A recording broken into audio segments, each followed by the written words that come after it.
Hello everyone, this is Lerone Kuntz. I'm at my home in Fulton County, Georgia, and I'm here again to talk about the Fani Willis versus Donald Trump case that's going on here in Fulton County. I find this case extremely interesting as a taxpayer here in Fulton County and as an American. I'm interested in this case, and it gives me a good insight on how my tax dollars are being spent, right? Today, I want to talk about Terrence Bradley.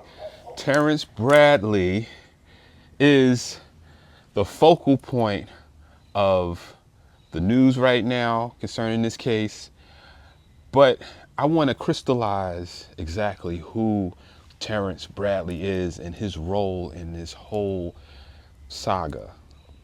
Now, Terrence Bradley is the partner, or was the partner, the law partner of Nathan Wade.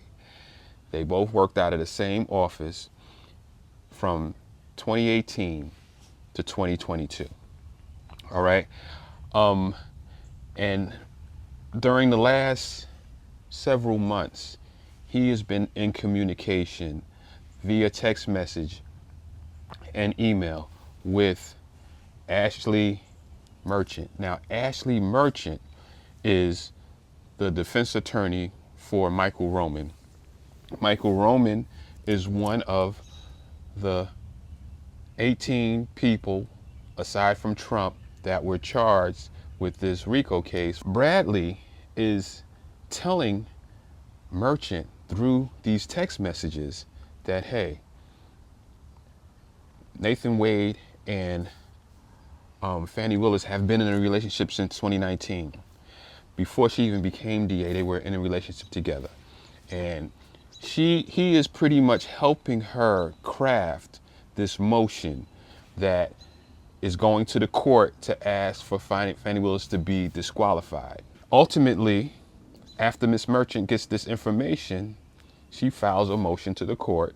There were a lot of different things that were in the motion to disqualify Fani Willis, but the number one thing, the thing that they led with, the thing that was most important, was the conflict of interest, which originated with Fani Willis's relationship with Nathan Wade. Now, the reason why Terrence is important, because he is the genesis of all that. He's the linchpin in all of this whole motion and all these hearings that we've had concerning disqualifying Fani Willis from this case. Terrence Bradley, like I said, was Wade's law partner from 2018 to 2022, right? Now, the first day that they had the hearings, the same day that Wade testified, the same day that Fani Willis testified, Terrence Bradley also testified. But Terrence Bradley came in, and before he even started testifying, he let the court know, he let the judge know, he let everybody know that, hey, I cannot talk about the relationship between Wade and Willis because that falls under attorney-client privilege. Even though that he was Wade's partner from 2018, he's saying that he was Wade's attorney during his divorce proceedings. As we know, Wade filed for divorce on November 2nd of 2021, the day after he signed this contract with Fani Willis on November 1st, okay? So Bradley is saying that he was Wade's attorney and that on that divorce case, and this relationship, or this status as his attorney, started in 2018 when Wade talked to him about divorcing his wife of 24 years. From that day, he's saying that I can't talk about anything concerning Wade and his relationships because that falls under attorney-client privilege. I have consulted with the bar as late as yesterday at 4 o'clock. I am not here to... Your testimony is that you do not have independent knowledge. I cannot...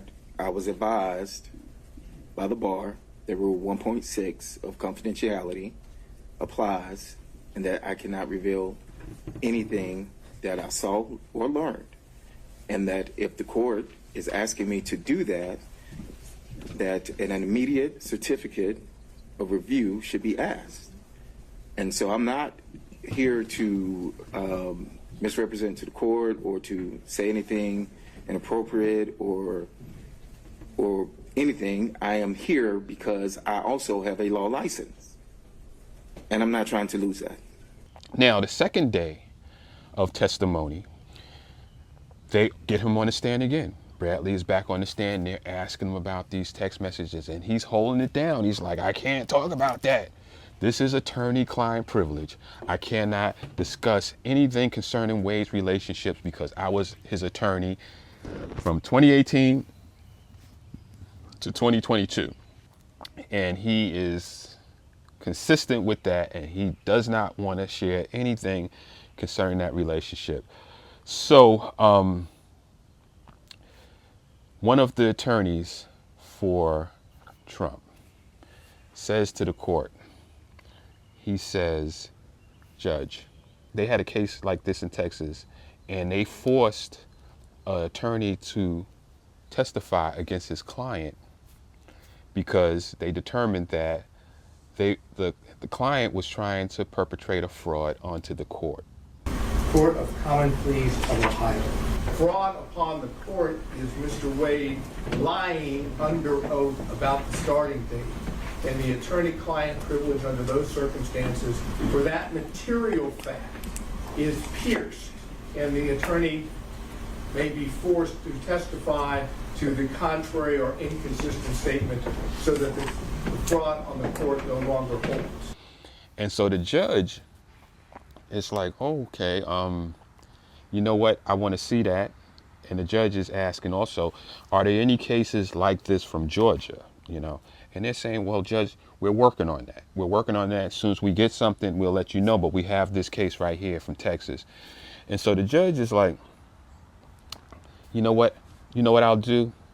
The judge says, I'm going to talk to Mr. Bradley in my chambers. We're going to have a private conversation. And I'm going to find out what he knows. And if this law that you're giving me, this case law, if I can apply it to this, if it applies to this situation that we're dealing with, then I will use what he tells me in making my decision on this case. If it doesn't apply, then I will seal all the information that Mr. Bradley is going to give me. And you can go appeal my decision to seal this information and not use it in this case because it falls under, I'm saying it may fall under attorney-client privilege. If you don't agree with that, you can appeal it. And if it's overturned, my ruling is overturned, then all the information is here already that I've interviewed him, and I have it here, and it will be unsealed. So I'm going to take him with me in chambers, and we're going to talk about this. Now, as soon as the judge says this, then Fani Willis's attorney, Anna Cross, wants to cross-examine Mr. Bradley, Attorney Bradley. And so she's got him on the stand, and she starts asking him about why he left the law firm. Now, when Trump's attorneys asked Mr. Bradley why in 2022 he left the law firm, he said because he and Wade had some differences of opinion, and they wanted him to go into it like, what happened? What kind of differences of opinion did you have? He said, well, I can't talk about it because it falls under attorney-client privilege. You know, he used that to blanket everything. Attorney-client, I can't talk about that. So when he's cross-examined by Ms. Cross, who is Fani Willis's attorney and works for the state, she questions him and says, and asks him, why did you leave the law firm in 2022? Why did you leave the law firm? And he says, well, you know, we had a difference of opinion. And he says, well, she says, well, tell us about this difference of opinion that you had. And he says, well, I can't really talk about that. You know, it's just a difference of opinion. You know, this is between us. And she says to him, she says, isn't it true that the reason why you left the law firm is because you assaulted a female worker at the law firm? You recall answering questions as though you left due to a disagreement. Yes? Yes. And that disagreement was that there was an allegation of sexual assault by an employee made against you, correct? That is incorrect. There was not an allegation that you sexually assaulted one of the employees in the firm.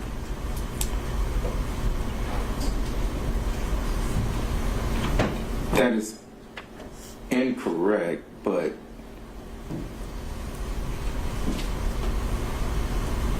yes. Yes. Yes, there was an allegation that you sexually assaulted a member of the firm, correct? Yes, there was an allegation, yes. And then she says, and you paid her $20,000 as restitution for what you did to her.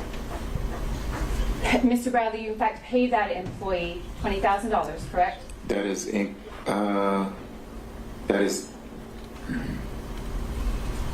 incorrect as far as what was. No. On or about the time that you left the firm, and on or about the time that the allegation of sexual assault was made against you, did you pay the person who had made the allegation of sexual assault any amount of money? There was money left in an escrow that belonged to me. I don't know what that amount was. To your knowledge, where did the money in the escrow account go? To the employee. To that employee. And I'm sitting there going, what? That was vicious. Now, this guy, Terrence Bradley, held it down for Fani Willis and Wade for 3 days, really. And he was determined not to tell about those text messages that he wrote. He didn't want to elaborate on anything, and he kept clinging to the fact that he didn't have to due to attorney-client privilege. And the side that he is protecting, Wade and Willis, their lawyer is the one that exposed him as someone who assaulted a female employee. And they did it on national television. They skewered this guy. They did the coup de grace to this guy right in front of everybody, right in front of the nation. He's an attorney here in Georgia, and his career is in shambles now because they exposed him as someone who had assaulted a young lady and paid her $20,000. But the reason why they did that is because he was going to go in chambers with the judge and they didn't know what he was going to say in there, what the judge was going to get him to say. So they said, well, we got to destroy his character now. We got to make him look like a liar now. Your Honor, this clearly goes to the bias that the witness has towards Mr. Wade and other individuals, his motive in his involvement. And I believe it's an appropriate avenue to pursue based on exploring his credibility. After this transpired on the stand, right, Trump's attorneys say to the judge, like, hey, judge, when we were asking him those questions, he said that he couldn't talk about it because of attorney-client privilege. Now he's on the stand talking about it with her. You know, what's going on here? And so the judge asked Ms. Cross, like, yeah, you know, what he said. Why is it's okay for him to talk to you about it? And Ms. Cross said, because he lied. And his previous testimony was that was totally covered by privilege. Yes, he lied. Okay. So she called Mr. Bradley a liar right there in open court, and she exposed the reason why he left the law firm. It was like a political hit job right there in front of everybody, in front of the world. And I don't know what kind of career Mr. Bradley is going to have after this, but it ain't going to be good, I tell you that. And so the judge, as a result of this, the judge says, yeah, you know what, I'm going to talk to Mr. Bradley in my chambers, okay? And because I really don't think that Mr. Bradley understands what attorney-client privilege is. So we're going to talk about all these things when I get him in the back. when asked by the state, he went into a factual scenario that, to my mind, I don't see how it relates to privilege at all. And so now I'm left wondering if Mr. Bradley has been properly interpreting privilege this entire time. And I think the only way I can cure that is by having that in-camera conversation with him. Right? So what happened is the judge discussed this with him, and the judge determined and told him, like, listen, these text messages, this is not, you can't claim attorney-client privilege anymore. You're going to have to go out there and answer these questions about these text messages. So what everybody's talking about now is when he came back and he testified and he said that he doesn't recall anything about the relationship. He has no direct knowledge of whether or not they were a couple, and he contradicted everything or retracted everything that were in these 400 text messages that he has been communicating back and forth with Ashley Merchant. He just retracted all of that and said that he doesn't recall any confirmation that they were in a relationship at all. You know, in his body language, he's looking down while he's testifying. You could tell this guy's lying. So the question for me is that, you know, why would a person do this? Why would a person contact an attorney and tell her about Wade and then come to court and not want to testify against him? Now, what the defense is saying, I mean, what the Fani Willis's team, I guess, they're saying, when they saw that he was going to go in the back and talk to the judge, they wanted to make it clear that this guy has a vendetta against Wade because Wade threw him out of the law firm because he assaulted this young lady. So this was his motive. This is what Fani Willis and Wade's side are saying. This is his motive for trying to destroy Wade by coming out with this information that he had an ulterior motive. He was out for revenge, right? But then, you know, it begs the question is, okay, if this is the case, and now he is being told that he can no longer claim attorney-client privilege, why doesn't he just come out and tell the truth? Why doesn't he just say, yeah, I know they have a relationship because X, Y, and Z. He told me, I saw them and everything. Why doesn't he just tell the truth when he testifies the last time, the third time? This is the time that he's saying that I don't recall and all this other stuff. He starts lying on the stand still, right? And my theory about that is that somebody got to him. Before the first time he testified, I think somebody got to him. And let me just say this. After he was outed by Anna Cross, who was Fani Willis's attorney, after he was outed as someone who abused this woman, she even brought up another attorney that worked at the law firm, a young attorney who had been hired by Wade and Bradley. She brought him up, and he was a witness to the assault of this young lady by Mr. Bradley. So she like piled on, and I think she had somebody else in the wings. She might have even had the woman who was assaulted in the wings. I don't know. But the judge like shut it down. He was saying, okay, I get it. I understand what happened. We don't have to go any further. You know, we're not going to have any more testimony on that. And he shut it down. But they were burying this dude. They were kicking dirt on this dude, you know. So why is it that he did not testify about the relationship after the judge took away his excuse of attorney-client privilege? My theory is that they had the woman that he assaulted at the law firm. They probably had her, and she may still work at the law firm. She may be still affiliated with Wade and Fani Willis, and they probably got the word to Terrence Bradley that if you go up there and you say what we think you want to say, we're going to tell this young lady to file criminal charges against you for assault. You know what type of assault I'm talking about. we're going to get her to file charges against you. We got a witness that says that he saw this assault, and we are going to push that, and we're going to ruin you. So you better not go up there and say anything. And I think that is the reason why he recanted everything that he wrote in those text messages and said that he doesn't recall any type of relationship with Fani Willis and Wade. That's the only thing I could think of. So that's what I have for you for Terrence Bradley.